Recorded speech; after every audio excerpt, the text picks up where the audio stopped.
Dahil nga hindi nagtagumpay si Representative Tino, eto na naman isang minority si Reneco na hindi daw kamag-anak ni Saldico. Ewan ko lang. Eto guys, panoorin natin.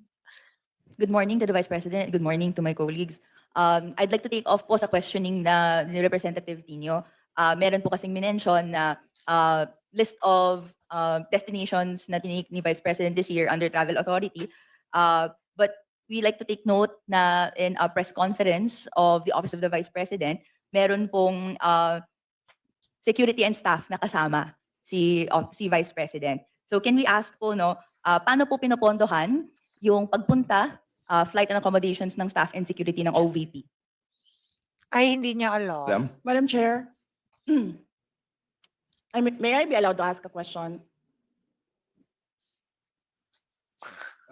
Depende sa nature, Madam Vice President.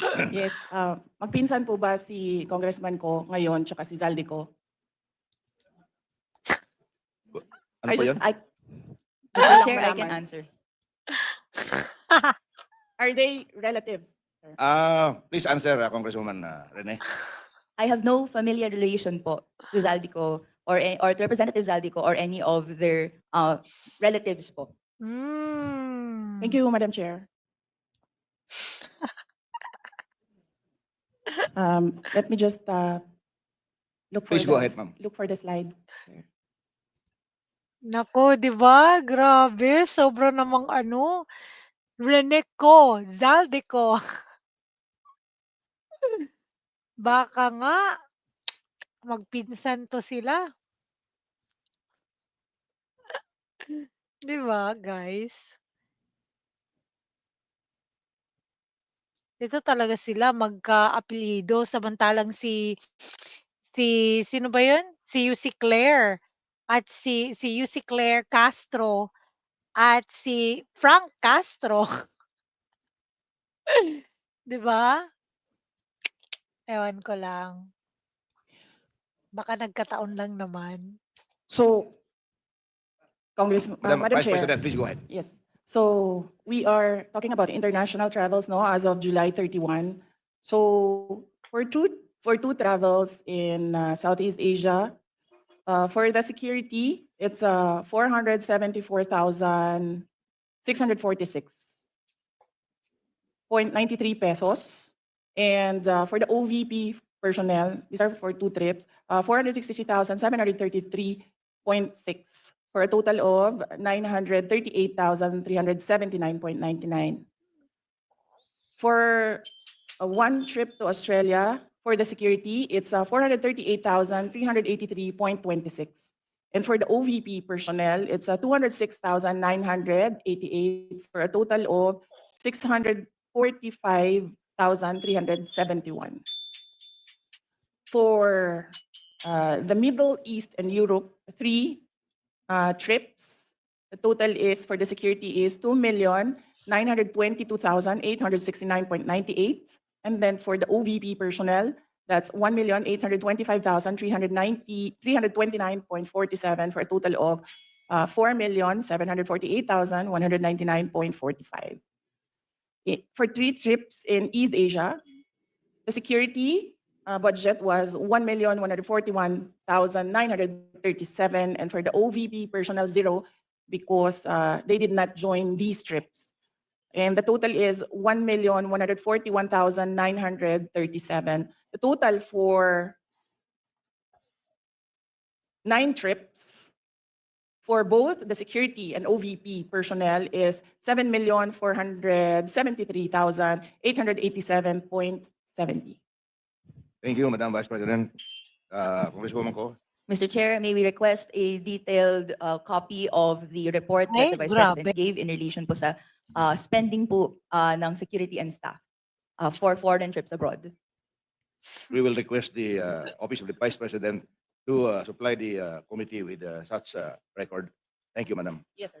Mr. Chair, I'd like to ask another follow-up question. Ilan po yung staff and security na dala po ng Office of the Vice President in these trips na funded po, na of this breakdown ng fund na binigay? Luoy na kayo mong noun, sir ba? Kanang Madam Chair, for the security, I understand they Sino kaya yung sinabihan ni VP Sara nun?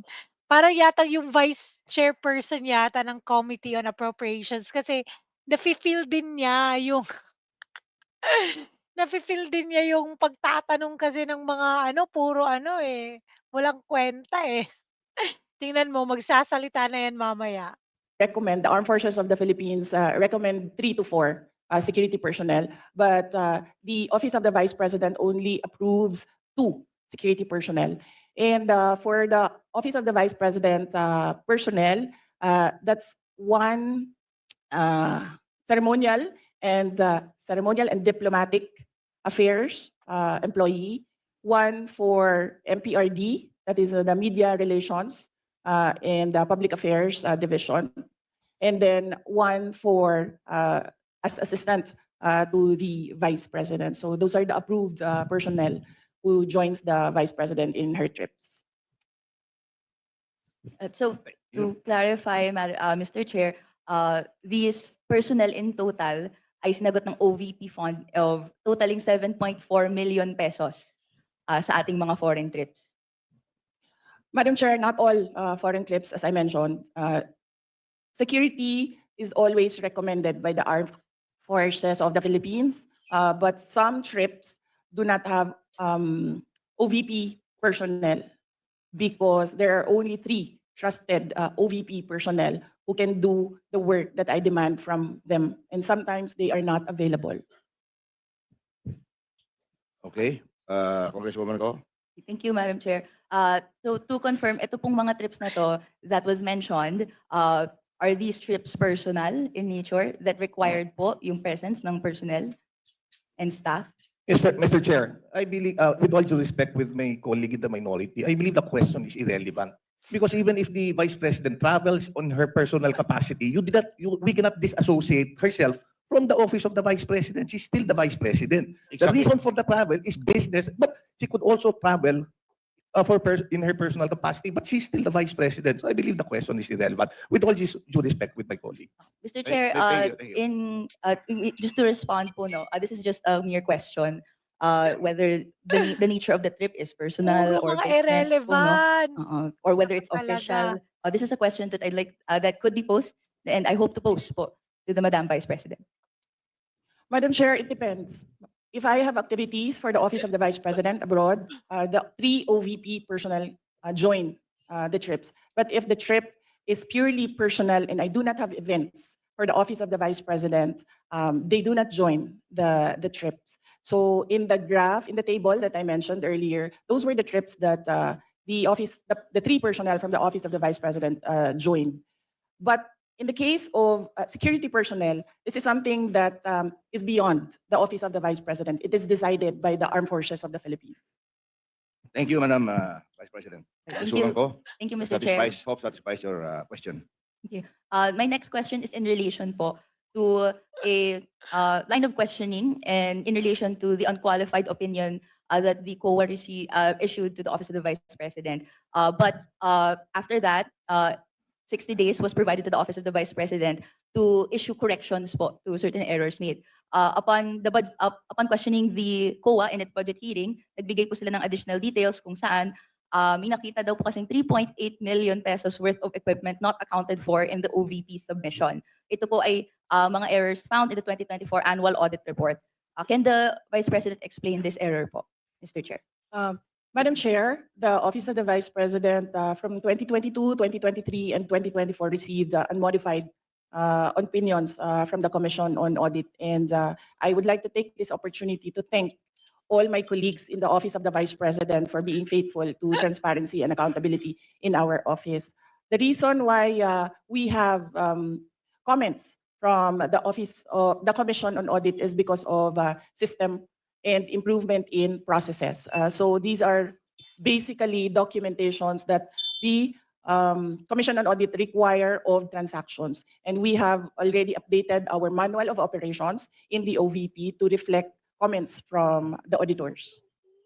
Thank you very much, ma'am. And if you can, if possible, if that is not classified, you can give a list to the committee para kami na po pang bigay doon sa minority. Thank you. Operations, sir. Okay, sir. Let me just discuss this with the executive committee. Kasi pinaghirapan din namin dito, Sir Gawin. Baka kopyahin lang din ng minority. It's your prerogative, Madam Vice President. But in relation to that po, Mr. Chair, Okay. we would be interested in the report kung ano po yung 3.8 million pesos that Naku, required correction po talaga. doon sa COA audit report in 2024. Would that be possible po, Mr. Chair? Madam Chair, as I said, all questions about all documents inside the commission audit is best to be directed to the auditors or the representatives of COA in the budget hearings. Thank you. But with all due respect, to follow up that po, the COA specifically sought correction because po may nakita pong 3.8 million pesos that is not accounted for in the submission by the OVP.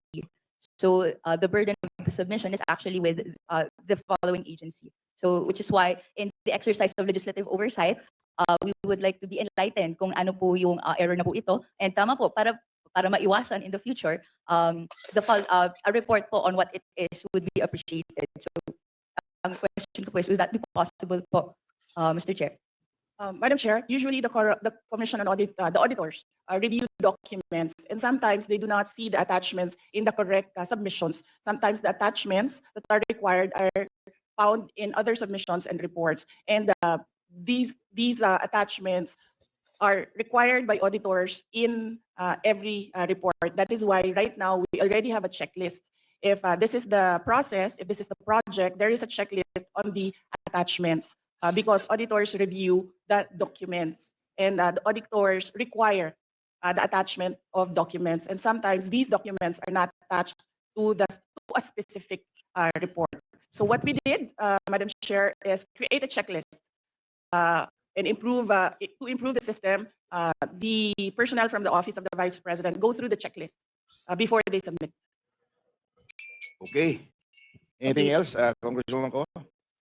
Just to clarify, therefore, dahil po naibigay yung explanation na yon, is the Office of the Vice President explaining that this is the explanation for that 3.8 million necessity for correction? This is the explanation why we have an unmodified opinion. Wala po silang nakitang nawawala. Nawawala po yung papel dahil naka-attach siya sa ibang document. At ang gusto ng COA ay specific yung mga dokumento na ina-attach per submission. In the interest of time, ako na lang mag-volunteer niyan na Congresswoman Ko, hingin ko sa kuha yung detalye ng 3.8 kung gusto mo. I promise to give it to you in the least possible time. Thank you very much. Yun. Thank you very much for that response. My next question would be in Kasi ayaw, sabi ng sa COA mo, ay, hingiin eh. Si VP Sara talaga yung pinaprovide mo.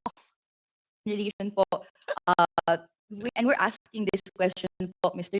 Chair, dahil kung may necessity for correction for this 2024 audit report, and then meron pong other audit reports in the past that have found that there are deficiencies and delays, gusto nating, hindi na po mangyari siya. Can I ask, Naku, feeling din tong babaeng to eh, Hindi maintindihan. Sabi na nga ni VP Sara, yung mga papers yung missing, hindi yung pera. Naku talaga. Mr. Okay, Chair, okay. what assurance do the people have na sumusunod na ngayon ang Office of the Vice President sa guidelines on disbursement and other proper fiscal procedures, given that there were Hindi pa reports last talaga. year that hindi po ito na sunod po according to procurement guidelines po? Mr. Chair, again, with all due respect with my colleague, the Sandali, Office of the sandali. Vice President Please is wait, on please wait to modified. be Order, acknowledged. please. You're not acknowledged. Please wait to be acknowledged by the chair.